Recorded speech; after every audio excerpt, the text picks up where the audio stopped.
Just hours to the scheduled supplementary elections in some states in Nigeria, experts say it is last chance saloon for some candidates, a glimmer of hope for others, and a unique opportunity for the umpire to deliver on its promise to conduct free, fair, and credible elections. As we go on the home straight in the 2023 general elections, pre-election processes are underway in many political parties ahead of the off-cycle elections in Imo, Kogi, and Bayelsa states in November. These processes have not all been a smooth sail for the parties involved. Also on Political Update today, the race for the gavel is gathering momentum, with ranking members of the National Assembly calling on old favors and regional considerations. It is a loaded program, so let's set sail. I am Fisayo Ogunfuyi. Welcome.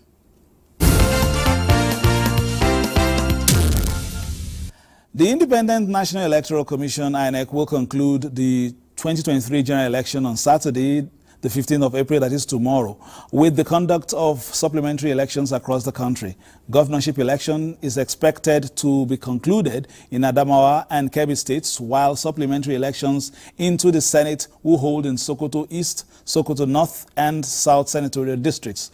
Other states to hold elections in the Senate include Kebbi North, Zamfara Central, Plateau Central, Yobe South Senatorial District and Yobe South Senatorial District.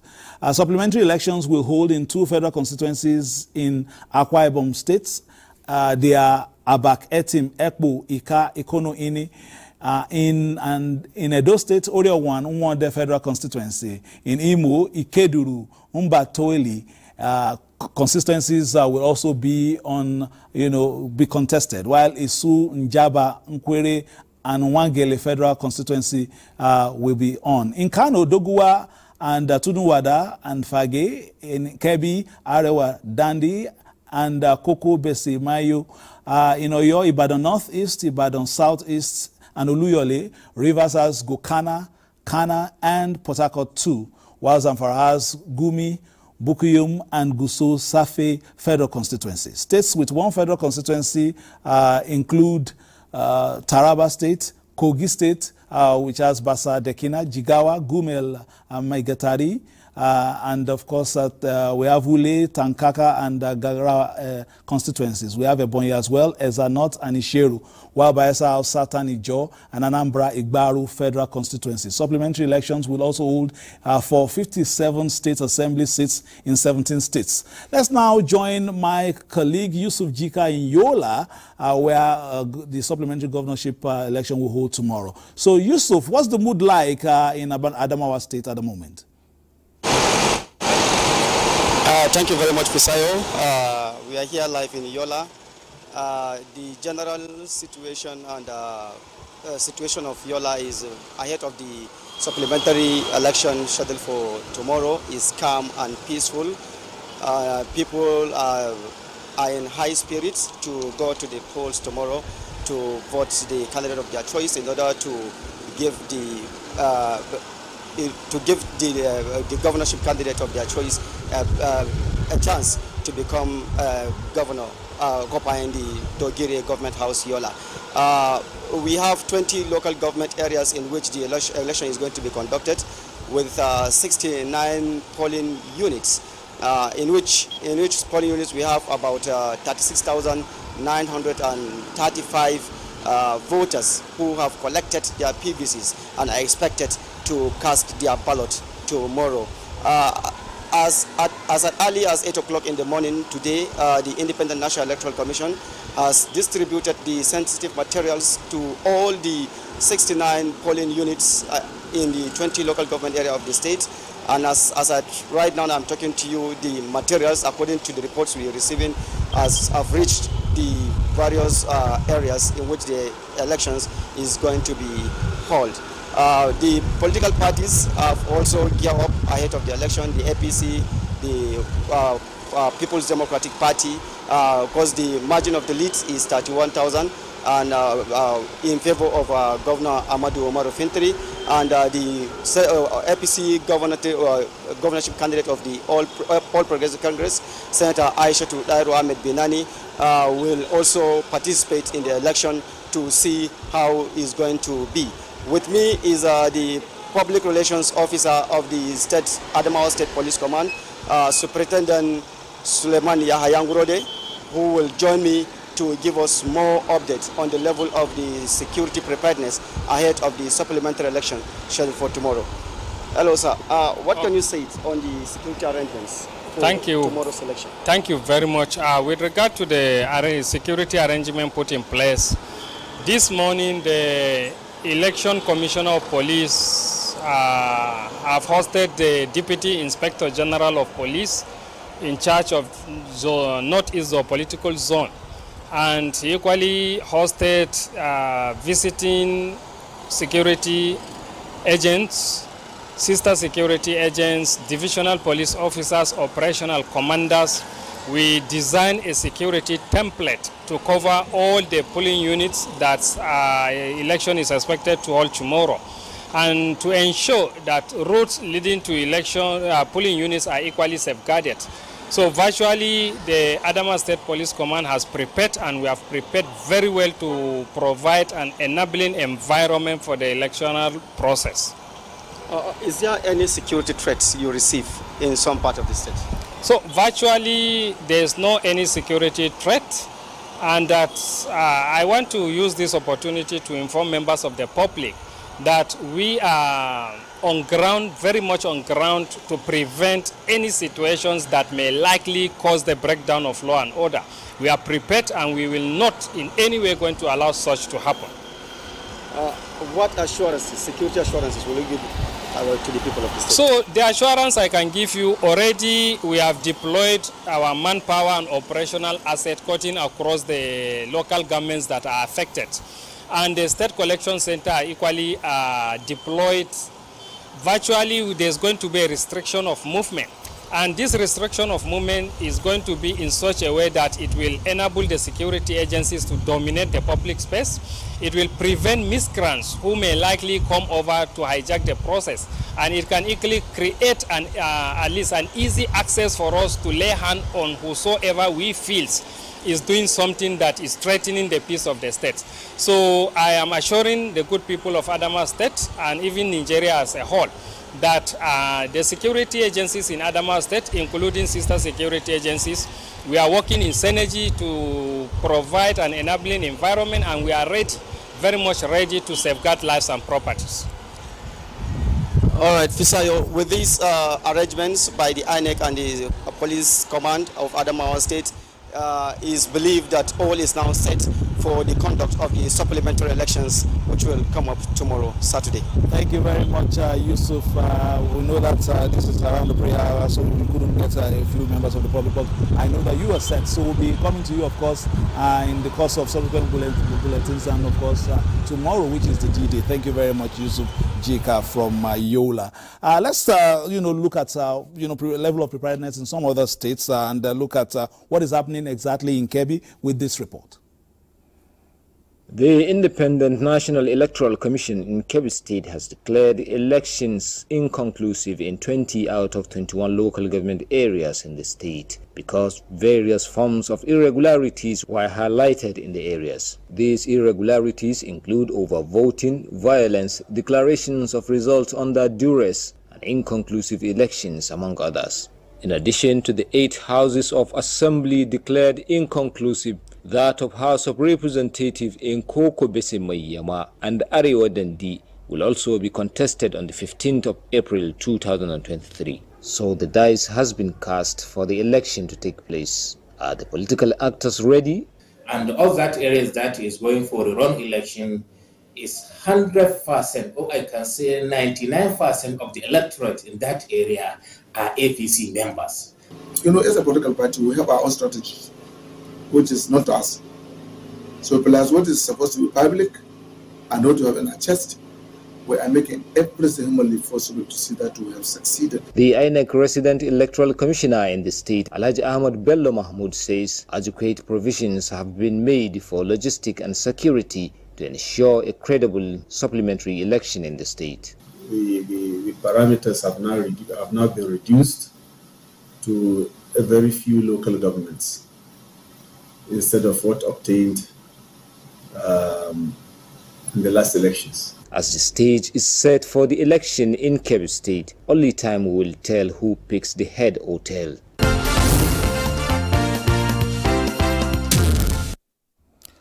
3 senatorial districts are up for grabs in Sokoto State, where we join Dalhatu Abdullahi now. Dalhatu Abdullahi, if you can hear me, are you ready for me in Sokoto? What is the mood in town? Tell us exactly what is happening ahead of tomorrow's election. Well, this is the seat of the Caliphate, exactly at Gawanama area. Yeah. Very close to the tertiary health facility, Hospital Sokoto. And we are in the last week of Ramadan, and today's fasting is like a bonus to Muslims because the weather itself is highly cooperating and friendly to the fasting Muslims. Tomorrow's election, the atmosphere in town is cool and calm, and as people look forward to see the morning tomorrow, so that they can go to polls, those who are where supplementary elections are holding. According to sources from the Independent National Electoral Commission office in Sokoto, the 3 senatorial districts, there is going to be supplementary election for all the 3 senatorial districts. Sokoto South has 168 polling units where supplementary election is going to hold, with total registered votes for those polling units standing at 96,791. For Sokoto East Zone, we also have 169 polling units where supplementary election will hold, with total registered voters for those polling units standing at 90,214. For Sokoto North Senatorial District, we have 185 polling units where supplementary election will hold, with total registered voters standing at 120,075 registered voters. So for the National Assembly House of Representatives constituencies, out of 11, 10 federal constituencies will have supplementary elections tomorrow in some polling units. Only one is being declared by the INEC, that is Yabo Shagari Federal Constituency. And for the Sabon Isa polling unit, 18 polling units will have supplementary election tomorrow.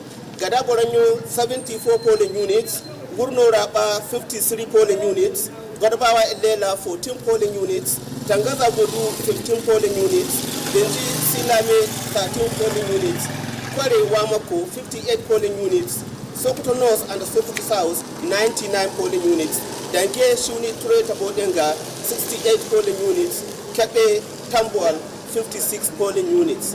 All these are where supplementary elections will hold, totaling about 446 polling units, with total registered voters in those affected polling units standing at 296,684 registered voters. With me is Dr. Mansour Isa Buhari, a lecturer with Osman Danfodio University, Sokoto, under the Department of European Languages. Dr. Mansour, you double as public commentator on issues of state and international interest.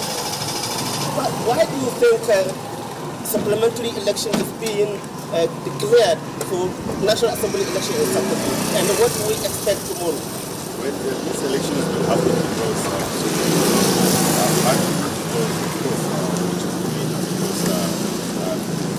elections were not concluded in some of the units as a result of either violence or cancellation of reception of elections. And secondly, also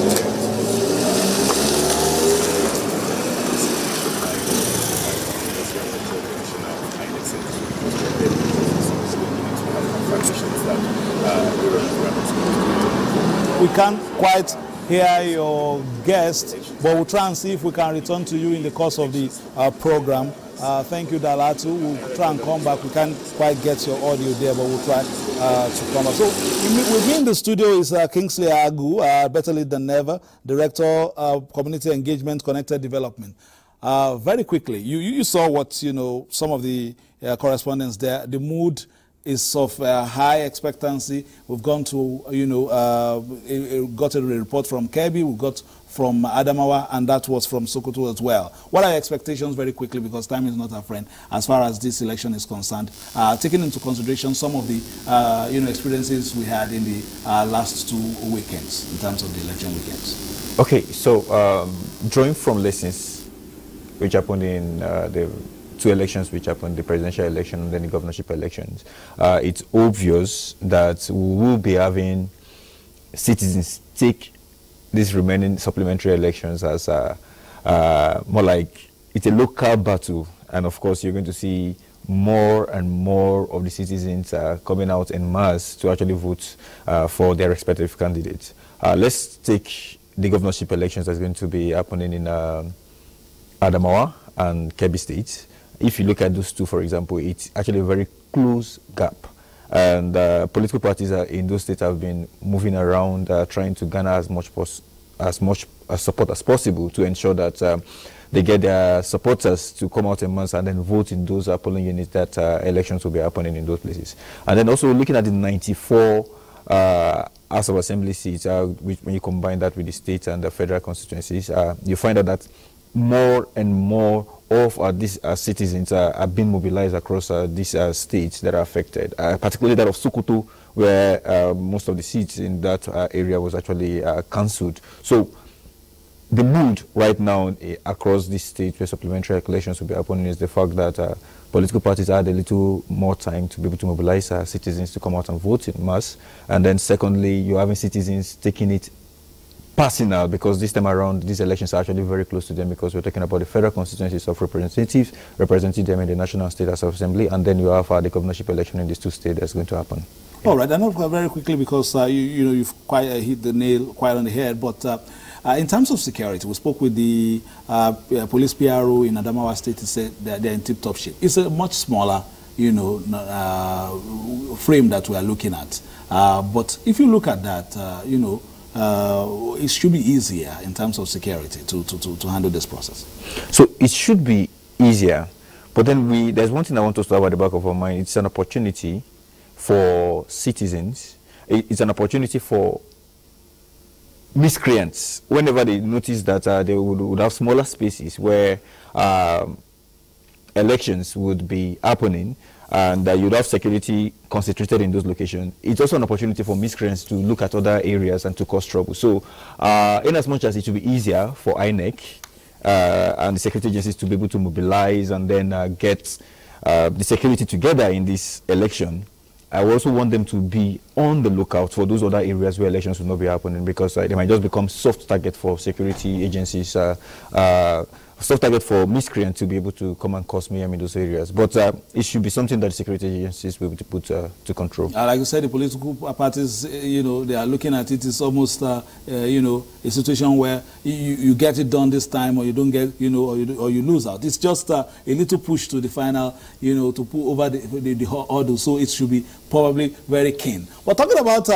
keen. Contests. Some have even won, and already they are still looking for new positions. Now they said to consolidate the achievements recorded within the party, the APC, under APC's watch in the last 8 years. Some groups within the party are galvanizing, a momentum behind some candidates, and talking about issues of zoning and where, National Assembly leadership should go. Let's take this report. We'll be back before we close shop. The Forum of former APC local government chairmen says the 10th House of Representatives requires a speaker that is committed to the Nigerian project for sustainable growth and development. The forum canvasses support for a leadership that will complement the executive arm of government for good governance, as it expresses support for Mukhtar Aliu Betara for Speaker of the 10th House of Representatives. He's a committed party man, a man who has contributed immensely to the growth of APC as a party. This much is evident in overwhelming support he got from the last general election. The degrees of issue in the legislative chambers is legendary, and his part for character to lead, carrying everybody along the Federal House of Representatives. Honorable Mukhtar Ahmed Batara is fit for the bid. The forum adds that Betara Aliu, with 16 years of experience in the Green Chamber, has demonstrated capacity and competence. Meanwhile, Initiative for Credible Leadership is aligning with the ambition of Aminu Sani Jaji, a member-elect from Zamfara State, as he makes a go for the position of House Speaker. The impressive resume of Sani Jaji places him on a high pedestal from the array of aspirants that have indicated an interest in the speakership position. His Pan-African nature also confers him a unique advantage in bringing all parties to the table in the interest of the common good. They describe Jaji as an advocate of good governance and a bridge builder. In another developments, the only female APC member of the House of Representatives vying to become the Speaker, Miriam Onoha, says there is need to have the female gender in Nigeria's protocol list. My emergence will create opportunities for National Assembly stakeholders' engagement to provide access to public participation in the lawmaking process, thereby reducing the situation where the House is seen to be shredded with so much secrecy without the inclusion of the interest and opinion of the Nigerian people, which is one of our core purposes of existence. The emergency of the dwindling number of women in Parliament calls for a deliberate action, an action that will bridge the gender gap, an action that is a call for the leadership of the National Assembly to embrace the stance for a woman of competence and experience like myself. Miriam represents Unimu Isialambano, Okigwe Federal Constituency of Imo State. Lami Ali, NTA News. All right, politics everywhere, even the assembly that has not even convened right now. But we won't be able to take the next report, but let's just read it because it was an interview with the NTA. And the Speaker, House of Representatives, Right Honorable Femi Gbajabiamila, has called for recourse to party supremacy. He spoke exclusively to NTA. We'll bring that in our subsequent programs as well as we look to what is expected tomorrow. And some stories we couldn't bring to you. Some, party promises are already on for the states in the different states and keenly contested as well. And already some are heading to court in some areas as well. Before I let you go, by Monday, what will be your expectation? Okay, so quickly, by Monday, my expectation would be that INEC would have conducted the elections in those locations according to the guideline.